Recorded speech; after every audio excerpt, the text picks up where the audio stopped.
Good evening.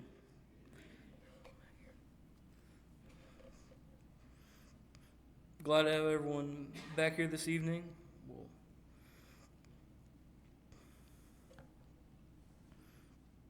So, as you know, the youth group recently we took a trip to Branson, and we had a great time. We went to the David play. We went and saw Silver Dollar City, and we met up with the youth group from the church that I grew up at, and we hung out with them. It it was a great time. This was my first time to Branson, and I hope to go back again. The David play was amazing. How they were able to make the story come to life was awesome. The use of the live animals and the animatronics for Goliath was crazy. However, the thing that stuck out to me the most in the play was when David was king over Israel and everything was going great for him. He was conquering armies and doing the Lord's work as king. He could ask for whatever he wanted, and he could do whatever he wanted, and it would be granted for him. However, what seemed like the best time in David's life was far from it. David was so caught up in fulfilling the duties of king that his relationship with God had dwindled. In the play, David said that he felt the least connected to God with God ever, and that he would give anything to go back and to be a shepherd. This stuck out to me the most because at times I can feel like David in this moment. I can be caught up in doing stuff for others and helping others so much that I forget to prioritize my own relationship with God. And I bet most of you could probably have and have felt this before. You guys that are here, you're the faithful crew. You come to church every time the doors are open. You guys are involved in many of the opportunities at the church, and those are great. However, life is busy, and sometimes we let the business of your life affect our time with God and our relationship with God. Or maybe it's just staying the same. Tonight we'll be looking at the life of Jesus, and we'll try to model him. This way we will not become complacent, and our faith will continue to grow. So the first thing that Jesus did in his life is he made a priority for alone time with God. All throughout Jesus' life, we see him prioritizing, taking time to be alone, praying to God. In Mark 1:35 through 39, it says, "Before daybreak the next morning, Jesus got up and went out to an isolated place to pray. Later, Simon and the others went to find him. When they found him, they said, 'Everyone is looking for you.' But Jesus replied, 'We must go on to other towns as well, and I will preach to them too. That is why I came.' So he traveled throughout the region of Galilee, preaching in the synagogues and casting out demons." We see that Jesus took time in the morning to go to an isolated place and pray. In Luke 6:12, it says, "One day soon afterward, Jesus went up on a mountain to pray, and he prayed with God all night." In Mark 6:45 and 46, it says, "Immediately after this, Jesus insisted that his disciples go back into the boat and head across the lake to Bethsaida, while he sent the people home. After he had sent the people home, he went up to the hills by himself to pray. This was after Jesus had fed the 5,000. He needed alone time with God in prayer with God. Mark 14:32. When they went to a place called Gethsemane, and Jesus said to his disciples, "Sit here while I pray." As you can see, all throughout his life, Jesus prioritized spending time with God in prayer. We should strive to find time each day to be alone with God in prayer. I try to spend time before I go to sleep reflecting on the day and praying.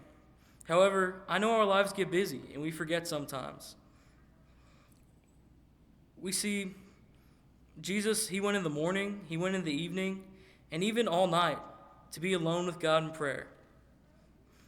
It can be anywhere at any time. And it doesn't have to just be prayer. It can be studying and singing songs, praising him. We should try our best to prioritize alone time in God each day so that we can have a better relationship with him. Another thing we see throughout Christ's life is that he was a servant. He served and healed others all throughout his life. However, he knew that he could not heal everyone, and he prioritized time for rest in order to recharge and to serve more people. Luke 5:15 and 16 said, "But despite Jesus' instructions, the report of his power spread even faster, and vast crowds came to hear him preach and to be healed of their diseases. But Jesus often withdrew to the wilderness for prayer." Matthew 14:13 says, "When Jesus heard what had happened, he withdrew by boat privately to a solitary place. Hearing of this, the crowds followed him on foot from the towns." This was after he heard about John the Baptist being beheaded. He needed his alone time to rest and pray, and to be refueled before feeding the 5,000. Mark 6:31 and 32 says, "Then, because so many people were coming and going that they did not have a chance to eat, he said to them, 'Come with me by yourselves to a quiet place and get some rest.' So they went away by themselves to a boat to a solitary place." This was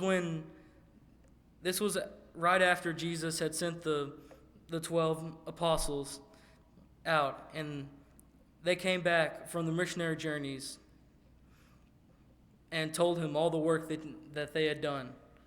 He told them that they should find a quiet place and rest.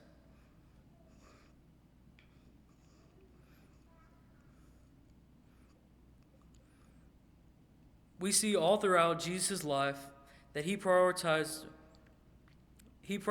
rest in between serving people. We should make sure to prioritize rest between serving others. We have many great opportunities to serve in the church, from the food bank to teaching the children's classes to helping with the sick and the shut-ins. Sure, serving others makes me feel good, and it helps me with my relationship.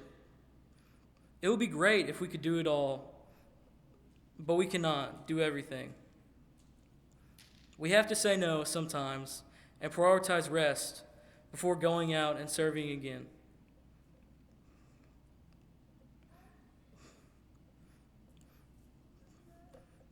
The final thing that we can learn from Jesus is that he was a teacher. Jesus taught many people and debated all the religious leaders.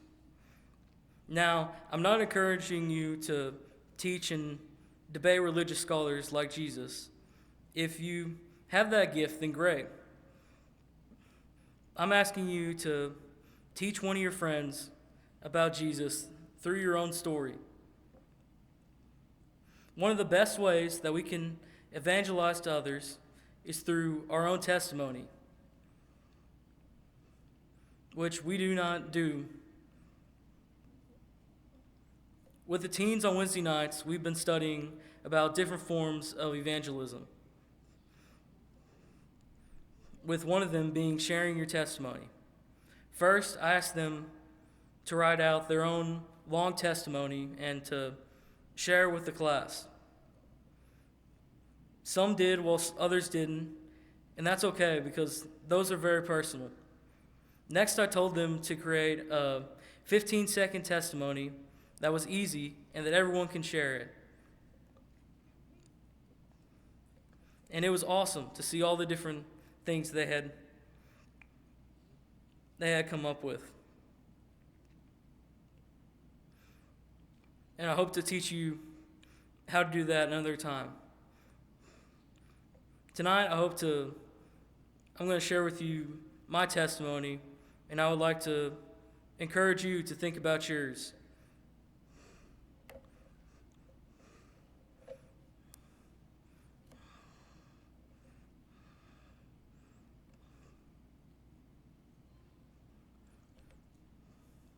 I'd like to start out by saying that I don't have some miraculous testimony where I was doing all these bad things and was at a low point, and then something happened where God and others saved me, and I turned my life around. My testimony is a growing process of faith that is continuing to grow. I was very privileged to have two great Christian examples in my life. My dad was a youth minister, and my mom was a teacher. So she taught the children's classes. Growing up, I was always at church, even when the doors were open and when they weren't. My parents were and still are always serving others.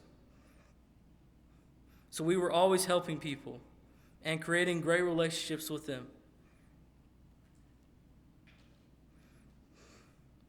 I was very fortunate to be mentored by many of the older members of the church, which has had a great influence on my life and my faith. I've always said that I wanted to be a youth minister like my dad. I emulated everything that he did. I grew up in the church all the time, hanging out with the youth, hearing all the Bible stories, and learning about baptism. When I was young, I would baptize my cousins in the pool. My faith when I was young was just imitating my parents. I would ask questions about baptism and ask them, when can I be baptized? My parents would always say, wait until you're ready. I did not know what that meant then, but I continued to grow in my faith while growing up. And then the summer, going into my 6th grade year, I made the decision to be baptized. I knew that I had to make this decision, and my faith was my own. From that point on, I began studying and learning more about my own faith. I began to take a leadership role in the youth group, leading singing and teaching classes. I knew what I wanted to do, and I thought I had everything together, but man, was I wrong. When I went into college, it was a struggle. Being away from my parents and my church, where I'd been my whole life, was a hard experience. No one forced me to go to church. In the classes at Harding, my faith was challenged in many ways, and I did lots of questioning and studying. Even though this was hard on my faith, it was necessary because my faith was truly becoming my own. I did 2 internships at different churches where I learned many different things, and when I was trying to find a job, I worked at my dad's old position at the church in Kentucky. Now I'm the youth minister at the Henrietta Church of Christ. I found a great church with a great group of students that I get to work with. I wish I could say my faith is stronger now. I would say my faith is stronger now than it has ever been. I certainly do not have everything together, and definitely have a lot of areas to grow. Through the good and the bad of life, I hope to continue to grow in my faith and lean on Christ in all things.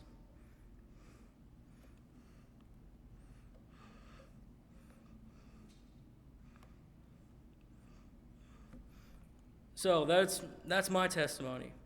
I hope this encourages you to think about your testimony and your story and your walk with Christ throughout your life. And I hope this encourages you to share your testimony with someone else. Teaching others the gospel is a great way to strengthen your relationship with God. We also saw that prioritizing rest and alone time with God in prayer can help build your relationship with Christ and help you not be complacent. Even though we live in a very busy world, I hope you can take time to pray and rest. Then you can help build your relationship by serving others and sharing your story with others. If you have any need, let us know.